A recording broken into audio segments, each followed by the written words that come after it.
love the Silicon Brighton jingle. Hi and welcome everybody to Brighton Pie.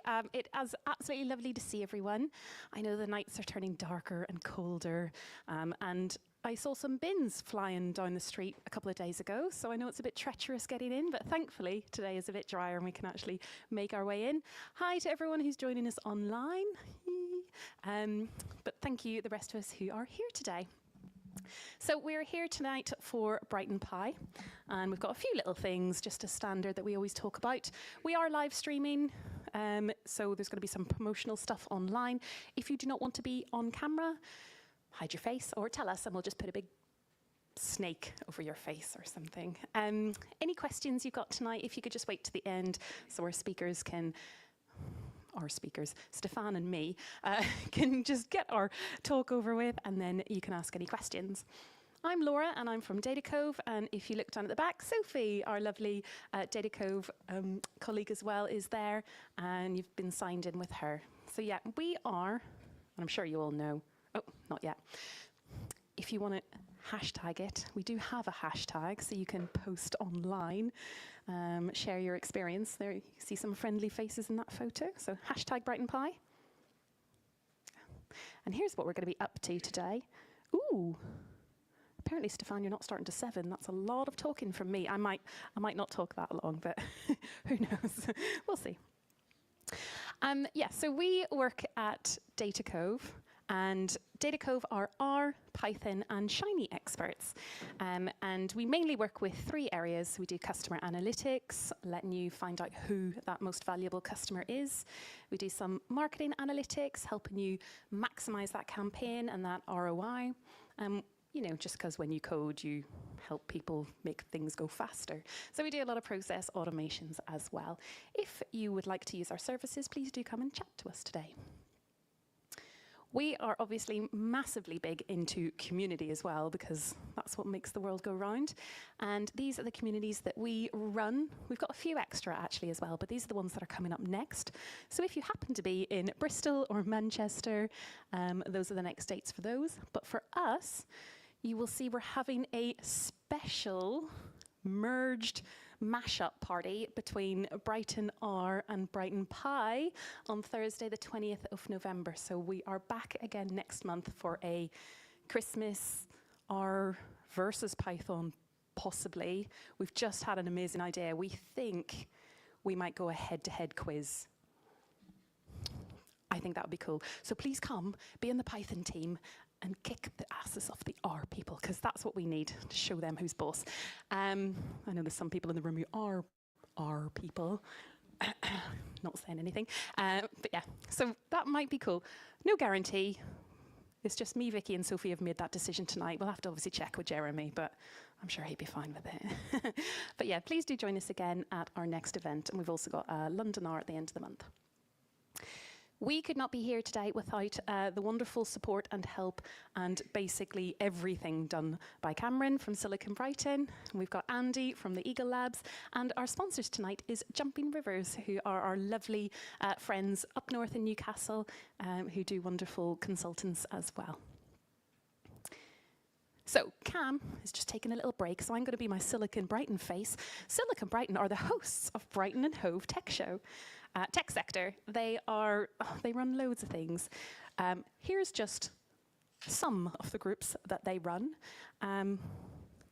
So we've got quite a long list. You can obviously see our little snake over there, but there's lots of stuff going on. And these are just fantastic meetups. So do, if you're interested in anything else here, please have a look around and see what you would like to join. And Silicon Brighton would like to thank a lot of their supporters.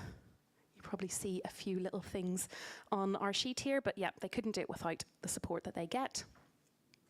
They've also got James Chase, who is their major sponsor, along with Plus Accounting Chartered Accountants, and More Law, and Alarity, right. And there we go. Okay, if you're interested and want to stay up to date with all the events that Silicon Brighton do, they have a Slack channel. Brighton Pie has its own channel within this channel, so if you want to keep up to date, although I am not very good at Slack, so I keep on forgetting to post, and I probably should have posted today going, well, we've got a meetup, but you've all turned up, so that's okay. But yeah, I'll put any important information on here, and Silicon Brighton are always giving us lots of lovely updates as well. Right, see, I wasn't going to talk for half an hour.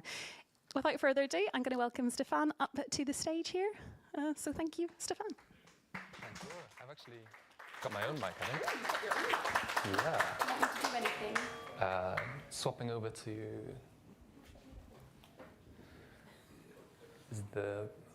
this one. Nice. Does it have a in Teams? Yeah. Oh. Don't download it. What if I do not that one, but You can just push next. It'll probably just. we're being super professional today.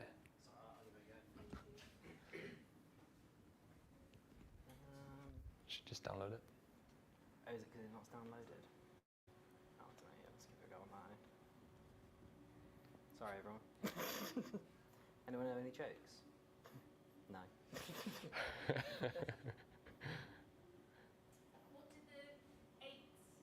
did the 0 say to the 8?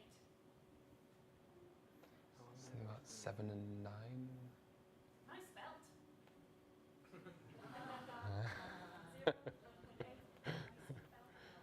No, that was good. I'm trying to open it in a different software. It's just being slow. Yeah. I mean, we could. I'm trying to see. Yeah. Oh, this is This right. will have Has it got? present. Yes. There you go, dude. Success. Sweet. Actually, this is not a bad introduction because I'm going to talk about work that I did during my PhD in Durham. And the whole thing was trying to make, I'm sure if you've used Python, there's the first time you try it and it doesn't work. And the many iterations of making it work. So this is the summary of using PyQt, which is still a current application framework.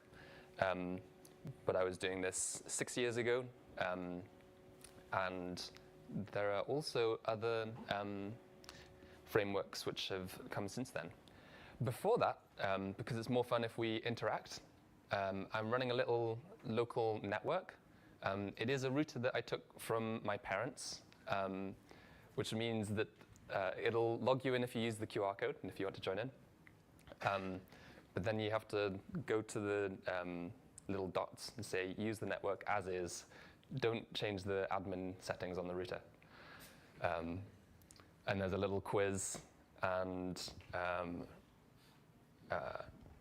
there's also a little graph of a temperature sensor, which is this little thermistor here. I'm not mixing all of your talks. It's just a brief breadboard. It'll become more relevant later in the talk, but the kind of things that we were doing is interfacing sensors and the inputs from those in an experimental control software. I don't know if you have a physics background, but you want to correlate all of your variables. So having those time stamped was part of what we were doing. And this is just like a little dummy example for you to see.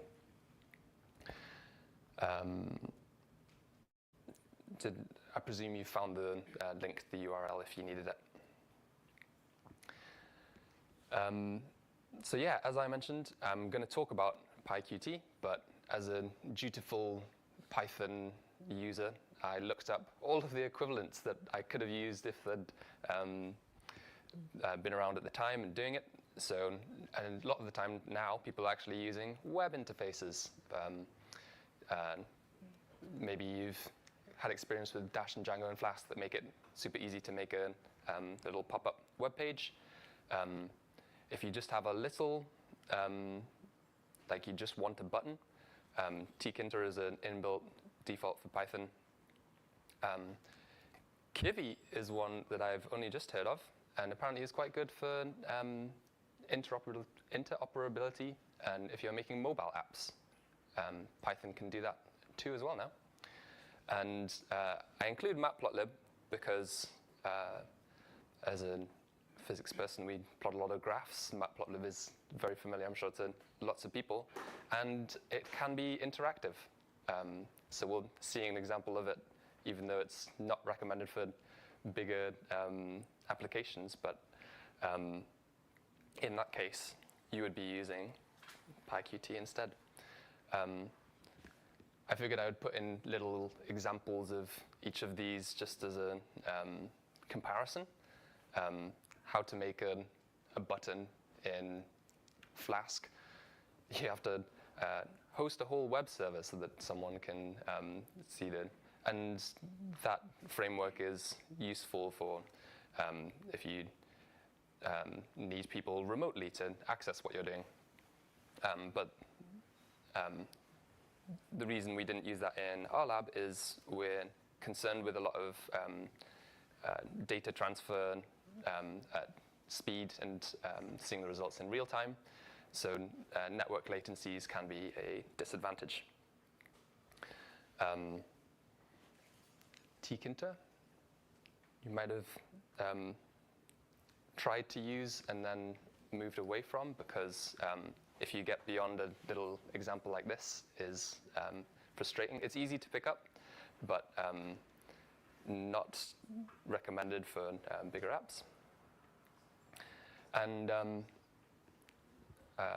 Kivy, I put in because I think if I was redoing this, I would have gone back and tried. It looks like a fairly modern, it's still under development, it's open source, and you can see there how quick it is to create a simple UI. And I'm told that it also scales well for more complicated applications. And I have actually used matplotlib occasionally because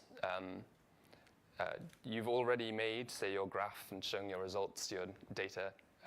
You might turn it into a GIF or an animation that is there, and it doesn't take many changes to your code to just output a GIF instead of a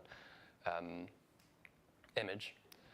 And in particular, I've found it quite helpful now. They have a get input, where if you just want a couple of points and to I know this is my image and that's the feature I'm trying to make my segmentation find, and it's just there. You can use this to click on the point and return it.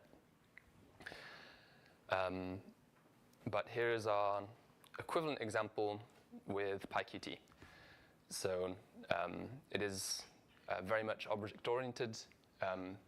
We need an application which is running our event loop and hosting the whole app. It takes in your system arguments, but you would usually just leave that rather than passing any arguments directly to it. And you can select from a very wide range of window layouts. Different types of widgets would be your buttons and drop-down menus and those kind of things. And this little clicked.connect is our signal slot architecture. But before I get into that, here's a summary of some the table of which you should use in which situation of those apps, in case you're considering choosing between them. So I do want to cover the kind of what Qt is good at, what it's been designed to do. You can create an app which has cross-platform capabilities in Linux, Windows, or Apple. All of the types of widgets that you would use in your application, buttons, graphs, and that kind of thing, are available for you to choose from. And one of the big things in an application is keeping your UI responsive while you're doing the real work.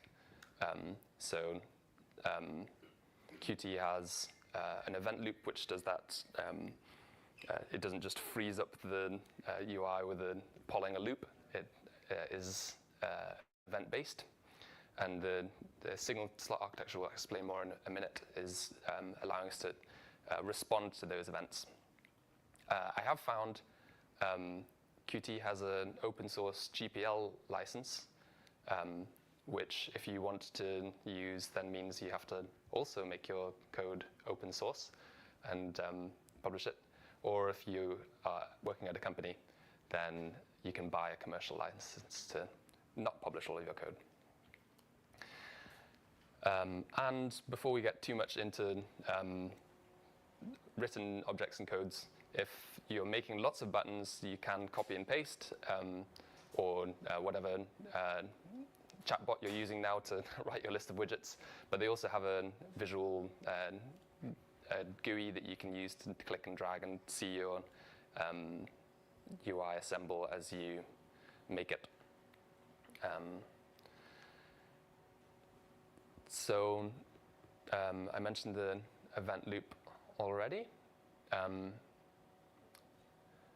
The main part that I want to pull out here is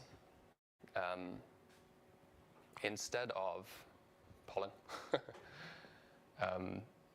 each interaction, so a mouse click or even the mouse changing position across the screen is recorded as an event. You connect signals to those events, or you can even create your own events as a timer object, and an event will occur at a set delay. And then this loop, which runs in the main thread, can send functions. So the event has some data associated with it, which is transferred to some slot. The slot just being a function. This hopefully isn't too oversimplified, but just to get the signal is data and slots are functions. Under the hood, that is, you can quite easily use multi-threading and asynchronous non-blocking execution with this, just by having your slot running in a separate thread. But that would be async. So since we're not async, by default, these are running in the same thread. And so you do have to watch out if you're doing if your function is processing for a while, that will block the main thread and your UI freezes while it's executing.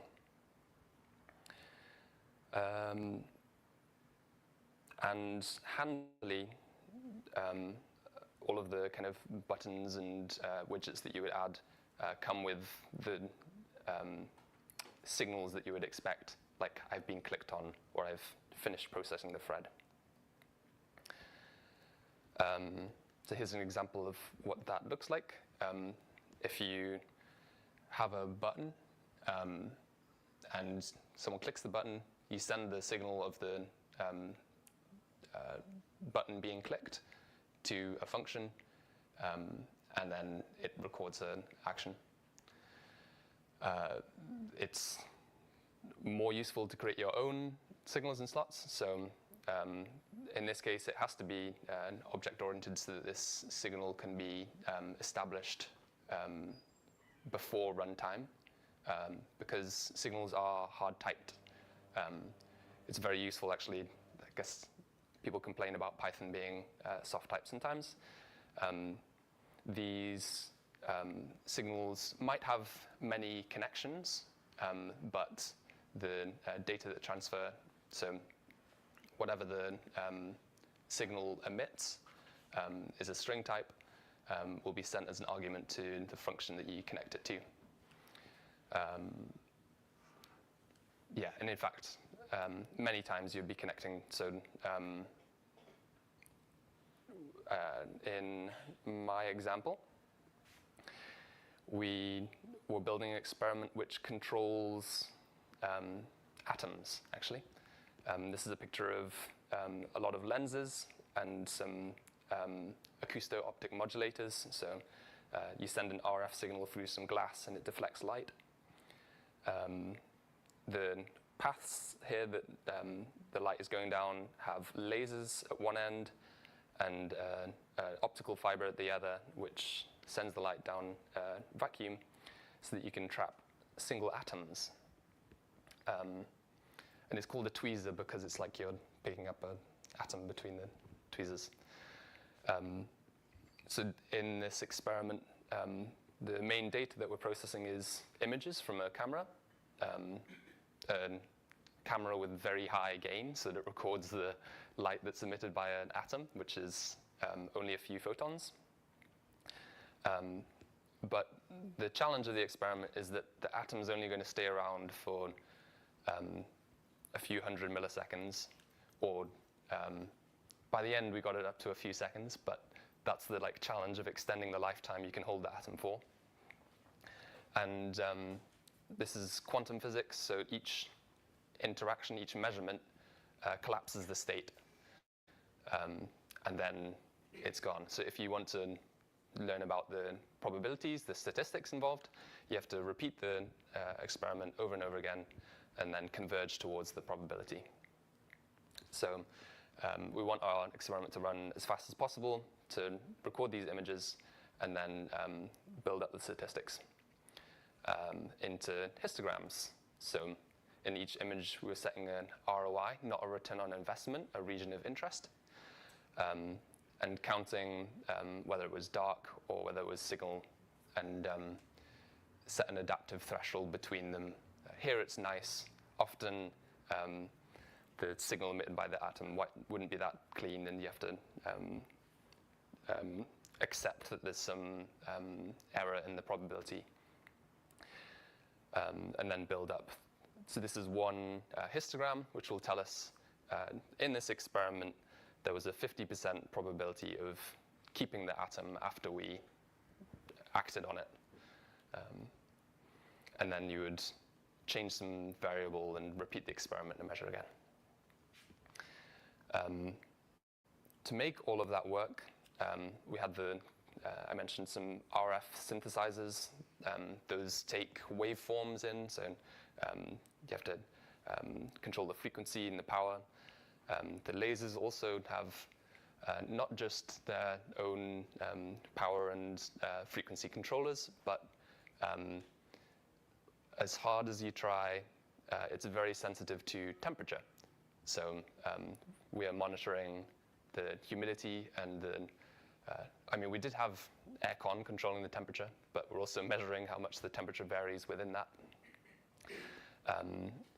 so that we can correlate changes in the laser's power after it's been stabilized to fluctuations in the temperature.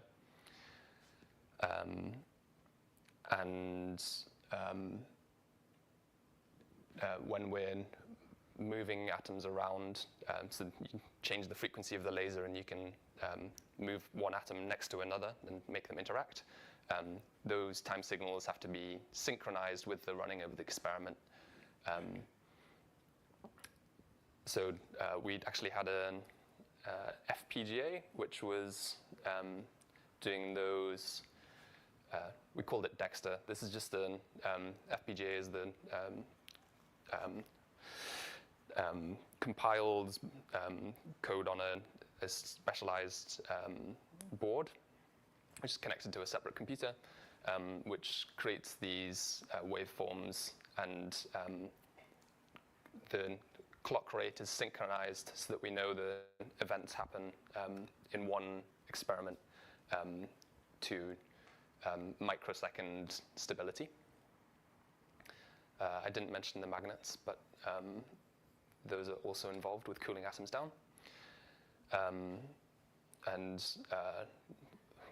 With the magnets and the other kinds of electromagnetic radiation that we put onto the atoms, we have other generators which control their frequencies. We have the camera, which is imaging the atoms and controlling the frequencies and the powers of the directions of several lasers in this case. Atoms react differently to different colors of light, so we needed several different colors of light in order to control them precisely. And all of these are coming under one app through various connections. So where we need fast data transfer, take it cable-based by USB or transistor logic, and where the experimental timing, that synchronization isn't as important. We just record it on some device, a digital acquisition device, and then later log the monitored events and the experimental data to a database. So there are several of those hardware devices, and our app recording all of this data needs to be happening in sequence. In particular, this image analysis, if you lag behind the scale of our experiment's repetition rate, which is there's an image coming every 100 milliseconds, then you'll lose data. So it's important that that section of the program running the image analysis is prioritized. And it's also frustrating for the user, so having created software that other people use. If you prioritize the image analysis and the user interface phrases, they're likely to click buttons until it crashes. So we also want to keep the interface running, which works for us in a couple of threads. So the main thread is where we have all of our interface. It's got some buttons. Here I'm going to build up some histograms of whether the atom was there at the start of the experiment, whether the atom was there at the end of the experiment. And the user can choose like where in that image the atom is, and various kind of options. But in the background, we have to be receiving the images from the camera. So there's a thread which is triggering on the event of the camera's SDK releasing an image. We're going to control the RF synthesizers, mainly being their set frequencies. So this isn't, I mentioned that the FPGA controls any time-sensitive outputs, but between experiments we'll be changing settings like the central frequency, and so communicating with those modules over a TCP server, and kind of data logging. And I don't know if I'm drilling a point over and over again, but just to see the flow of that histogram generation, the user's going to set up an experiment. The app queues it up on the FPGA. The FPGA does all of the time-sensitive information, triggering the movement of the lasers, and tells the camera when to start its integration time, where it accrues signal on the camera.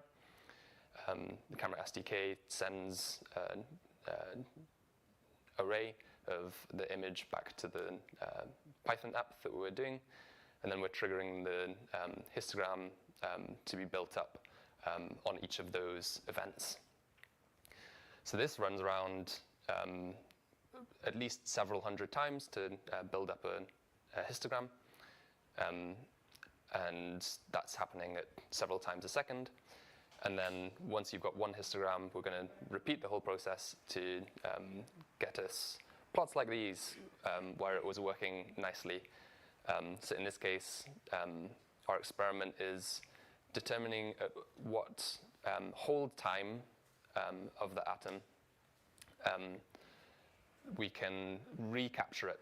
So start with the laser on, turn it off. If you've turned it off for too long, the atom's flown away. If you turn it off for a short amount of time, it hasn't barely moved, and so you can recapture it. And the temperature of the atom, which is measured with this recapture probability, is going to increase with the time that the atom is left in the trap. So the light from the laser is warming up the atom over time. But it's also dependent on how stable our system is. So when it's working well and our temperature and humidity monitoring showing that the lab is within sensible bounds, then this temperature is lower. And so we can use this as like a quick measurement of whether the experiment's working or not.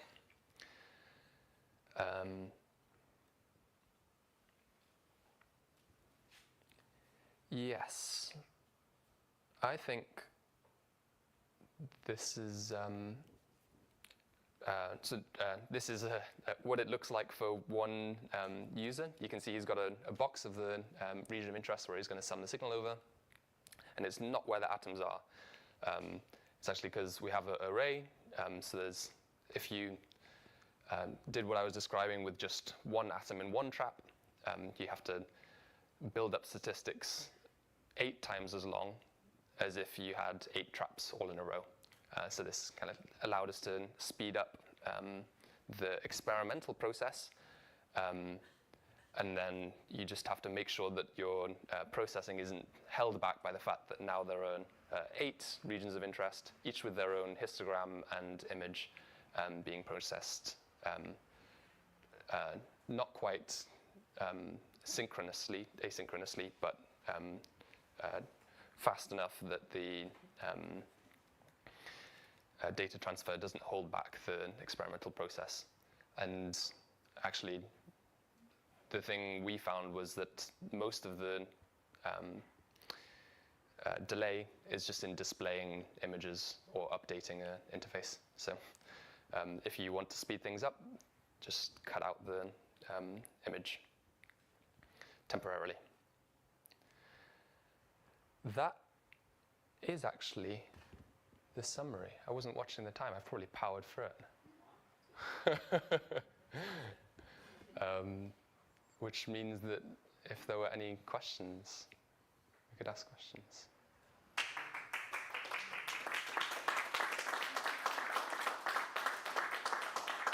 Thank you so much. That was amazing, incredible. I'm a little bit blown away. That seems like a really cool thing to do.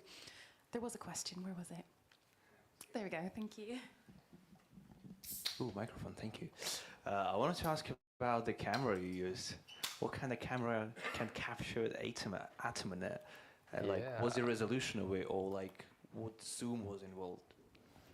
You can see it's called an EMCCD here. So CCD is a charge-coupled device where the electric signal on the semiconductor is converted into a digital signal of how much light there was. The EM is electron multiplying, so they have somewhere where that a bit like a capacitor will accrue charge. There's a gain medium in the camera where a few electrons, so the photon hits a semiconductor and gives off a couple of electrons, and that gain is multiplied through a voltage medium, and then you can record a measurable analog signal which is converted to digital. So that's the sensitivity to low signals, and you have to cool down the semiconductor because there's thermal noise. If you have a warm electronics, then you generate electrons just from the heat in it. So it's at -2 and -150 degrees. And how you zoom into an atom is actually just the lenses that you have in front of it. So if you focus down, you have a wide beam of light and put a lens with a very short focal length. Then we narrow down the spot to about 1 micron in size. And when it's focused to that smaller region, then you can trap an atom inside it. Or image the atom the reverse way. Okay. I barely understand, but thank you. It does sound a bit complicated, but yeah, amazing. Not quite Python, but... Well, there's Hi in there, I can see. Any other questions for us? Oh, yes. It's probably more physics and electronics based or electrical, but when you said voltage medium, is that like something that is there to just get excited, produce a voltage? Like, it kind of reminds me of like valve electronics, that you put signal in, it moves it a little bit, gets excited, then goes massive. Is that sort of it, or? Yes, I can't remember exactly the material, but it won't be copper, but something that's good at conducting. So if you apply you have a potential difference across it, and then you receive a small current, that current it can't be a wire, because then the current is proportional to the... Yeah, that's the kind of gist of it. Okay, cool. So kind of like an amplifier, but a little bit more just purely not semiconductor based. Yes, yeah. Okay, cool. Sweet. Amazing. Any other questions? I think you've blown everyone's mind. Excellent. Nigel's got one for you. Mind blown. Not really formulated the question properly, but what's the next improvement? If you got an order of magnitude of accuracy or speed or something, and what benefits would that bring? Yes, the aim was always to bring these timescales down, because if you have to repeat the experiment 100 times to build up statistics, that's limited by like physical quantities, like the probability. There's like a limit on how much you can reduce the uncertainty with a number of iterations. So only want to, it's also the challenge of quantum computing, and a lot of these things now is scaling up. In order to scale up, you also have to have these run faster. And parts of that would be this time scale is just waiting for an atom to appear in the trap. So there's a kind of physical side to that. But then part we're considering here is your software also has to be able to keep up with that. Did that answer the question? Is there a follow-up? What benefit would that bring if you suddenly had a revolution in coding or tech or whatever, and it was 100 or 1,000 times faster or more accurate? What would you be able to do as a result? Right. So probably the way you can tell I'm not in this subject area anymore is I haven't mentioned the application. So we were building arrays of optical tweezers so that we could create arrays of molecules. And those molecules are a good system for either quantum simulator or quantum computing. The interactions between them can give you the gates, which are quantum gates, or the states of the molecule can be your qubits.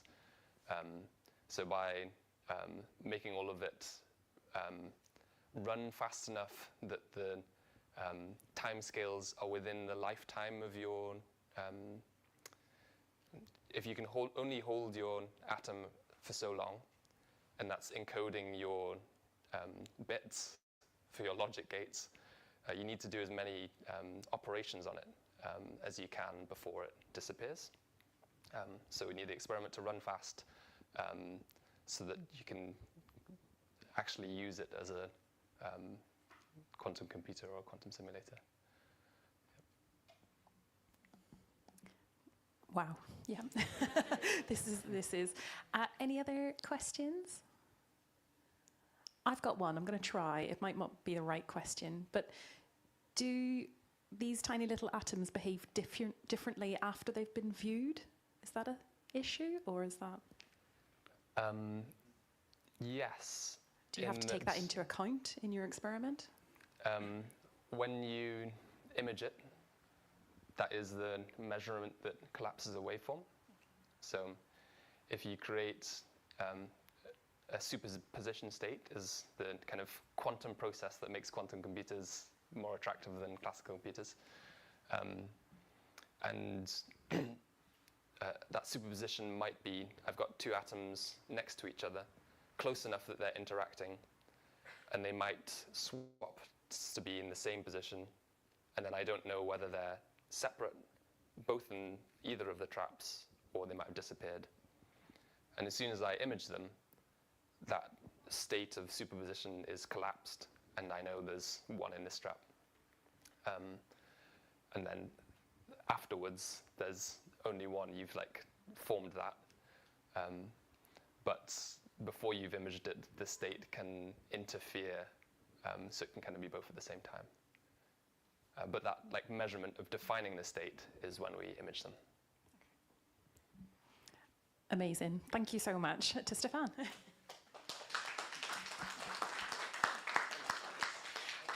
We'll have a short little comfort break now, and then we'll come back and, because you've been talking about UI and stuff, I'm going to share some code. Why not? For giggles. But yeah, 5 minutes comfort break.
Right.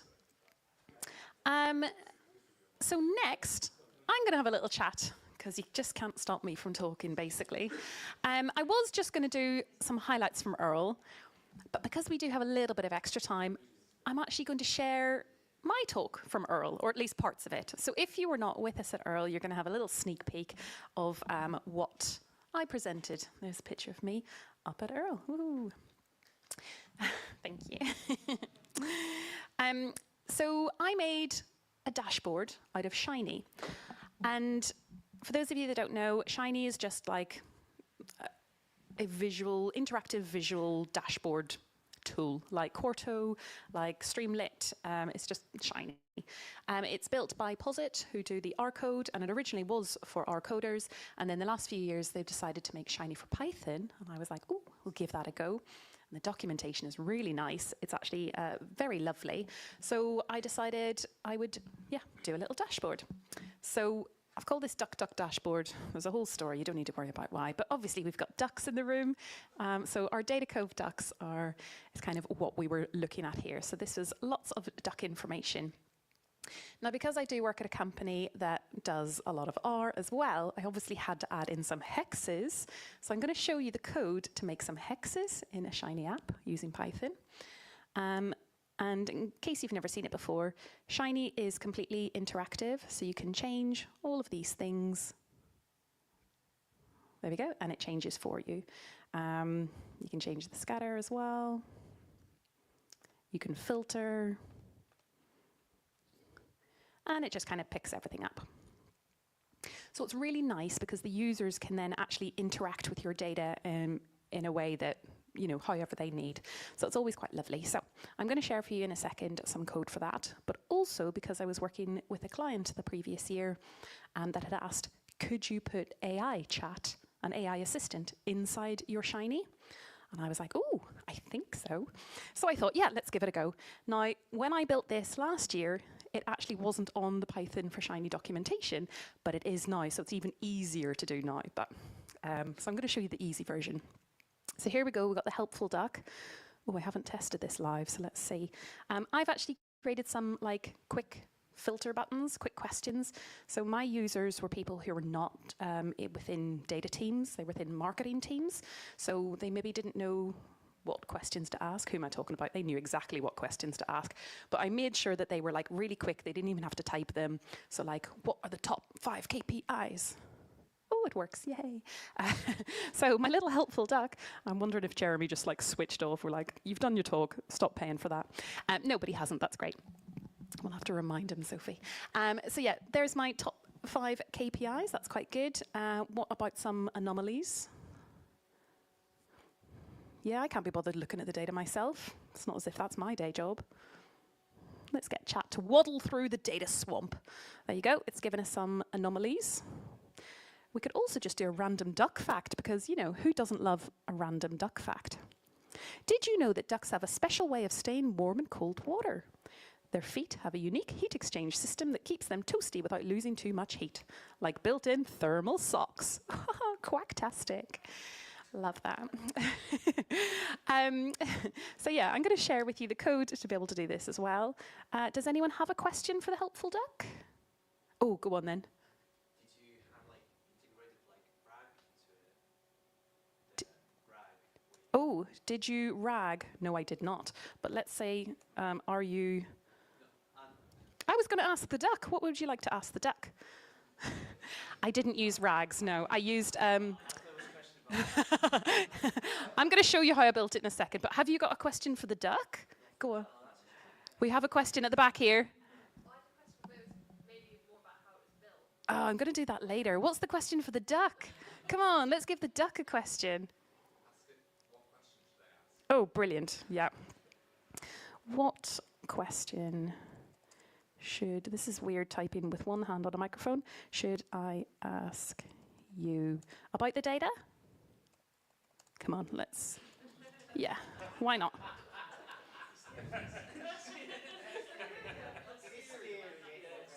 I'm not steering it at all. Oh, sorry, a bit loud. Fishing for questions.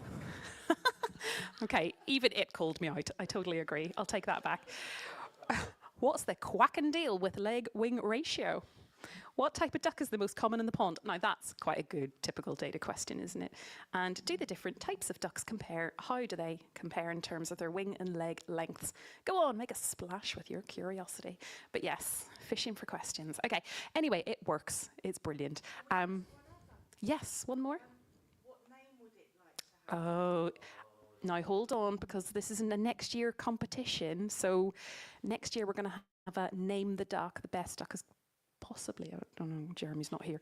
We might win an Earl ticket. That's not confirmed. Don't tell anybody. Okay, it's not as if we're live on the internet at all. What is your name? It might just be called the helpful duck. I don't know. Let's see what it thinks it's called.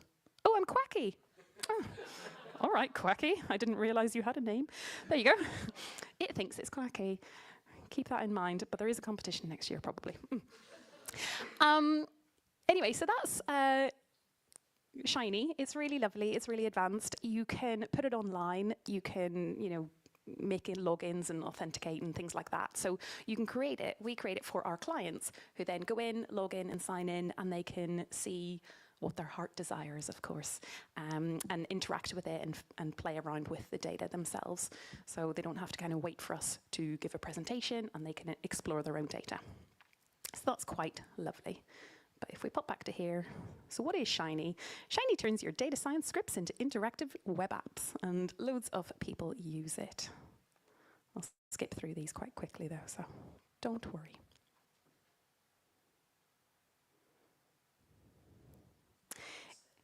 Oh no! Is it back? Is it back? Ah. We were seeing. There were no notes. Just doing it. I'm totally just doing it all from my head. I don't need the notes. Because we're seeing this. Sorry, everyone. That's okay. Another joke. Don't tell another joke. Oh. The people online didn't hear my joke earlier. Did they not? Should I say it again? Okay, same joke. Everyone has to laugh as if you haven't heard this before. What did the 0 say to the 8? I haven't. You can't laugh before the punchline. Nice belt. Ah. Sorry. That's okay. I think. Oh, I don't know how to stop it doing this. Okay, I think I do. It's that button there. Is it that one? Yeah. Sweet. I'm hoping. Did that work? Yeah, that's good. Cool. Okay. Let's see what else we've got. So in Shiny, you kind of have to write a few different scripts. You can write it as one in Shiny for Python, but actually, to keep it very similar to the R kind of style, I've preferred to keep it separate. So you have your UI, which is your user interface, which is what the users use. Keep going. Okay. You have the server, which you go back in, and you do all your code, your Python calculations and whatever else, and then you make it pretty. You have your styles, and that's your bit of your CSS or HTML. If your user interacts with it, it goes into the server, it does the calculations, and it automatically updates. So it is a reactive thing, and it's really quite nice. Oh look, there's my ducks. There we go, ignore that. That was the video. There we go, here's some code. So here's the code for the hexes. In our server, we just have to define an output, and my output was a text. So all of these are just text boxes, and they come up instantly or naturally as a box. And then in my UI, I've just had to kind of put it in a left sidebar. You'll see there's lots of kind of divs here because this is creating a web app. But the most important thing is to turn it in the styles, is to use these 3 things here. So we've got a clip path. This polygon is what turns it from a regular rectangle thing into a hexagon. So that's quite helpful. And then I had to make sure that they kind of overlapped, because the top of this box and the bottom of this box, I wanted them to overlap. And then I took every other one, which was the even child, and I shifted it around to kind of make it tessellate. So it took a little bit of playing about with, but that's how you turn regular old boring kind of KPI boxes into a nice little tessellation, which is lovely. and then here was our lovely quacky duck. What we do here is, it's a much easier process now that the documentation has caught up. It's literally plug it in and straight out of the box, it gives you a chat AI assistant. So the user submits a message, the server calls the model, it gets processed, and results render instantly. So for my UI, I just had to set it up so that we had messages on one side, and then on the other side I put in a few action buttons. Those were my kind of automatic go-to question buttons. And then my server, what we do here is you have to grab an API key. So I kind of set that all up. Then we compose the message. So here's my system prompt. So this is me kind of programming the AI assistant. So, oh look, you are Quacky the duck. I did give it a name. Whoops. A playful, quick-witted duck who helps people. Rah, rah, rah. And then at the bottom, we return the system role and then the user role. And I've got 2 user roles there because one of them was the buttons and one of them was the custom input. Over here, that's kind of how we had to work out. I found a little bit of a bother trying to do buttons as well as custom input. If you ignore the buttons and just do a custom input, it's actually much cleaner and easier and simple. However, because I wanted to show off some buttons, I made life a little bit more difficult for myself. So I just had to make sure I put in some async and some wait in, and it all kind of worked out-ish. I also couldn't do custom and buttons. I had to write my custom as a button and then send it over. So if anyone else can figure that out, great, well done you. In the time I had to make this, I didn't have the time to do that. And then last, here's my quick buttons. I just did a reactive event. So once they click it, I had to make sure that it was in the right order and it was able to do things at the same time. So it was clicking the button, sending the thing, the server was reading it, it was responding, and then giving it all back out. So yeah, but the documentation is really nice for Shiny for Python, really clear, really clean and crisp. And as I say, it really does work out of the box, so it's really quite nice. So my issues were, I'm not overly good at async. In fact, until you spoke about it at an event a few months ago, I had not heard of it. So it helps, it really does help, it's brilliant. And then my button and custom chat thing that was a bit annoying. Oh look, I've got some. Shiny for Python is great. AI integration, actually really easy unless you decide to do something weird like I do and always make things difficult for yourself. Oh, you don't need to worry about all this. Shiny is just awesome, blah, blah, blah. Okay, oh, I'll come out of there. That's enough of that. So there you go. There's some Shiny code, Shiny for Python, and I shouldn't end in that. That's how, if you wanted to make your own AI chat box and put it within a Shiny app or a web app of your own, it is definitely doable via Shiny. Cool. So what else happened at Brighton Pi? Let's find out. Not Brighton Pi, that's where we are now, isn't it? Oh, I've been talking too long. What else happened at Earl? So we actually just held Earl last week. Literally last week, we were just kind of rounding everyone up and sending them on their way. It was an absolutely fantastic week. 3 days we had of people. And here are our key themes that came out of it. So our first one was package development, a lot of creating and maintaining R and Python packages for reusable, efficient and collaborative code. And people are really getting into this. They are seeing that it's so useful having these packages already pre-developed and not always having to reinvent the wheel each time. So that was a big push within the industry. We've got a lot of professional collaboration, strengthening meaningful connections to share ideas and insight and expertise is absolutely fantastic to see. There was some talk of AI, I mean there always is these days, but it was really excellent to see that it was all people first AI. It's a tool, it will be a tool, it's not going to come for your jobs because people want to see and talk to and hear from people. You know, we are a society and a species that revels in communication and community and things.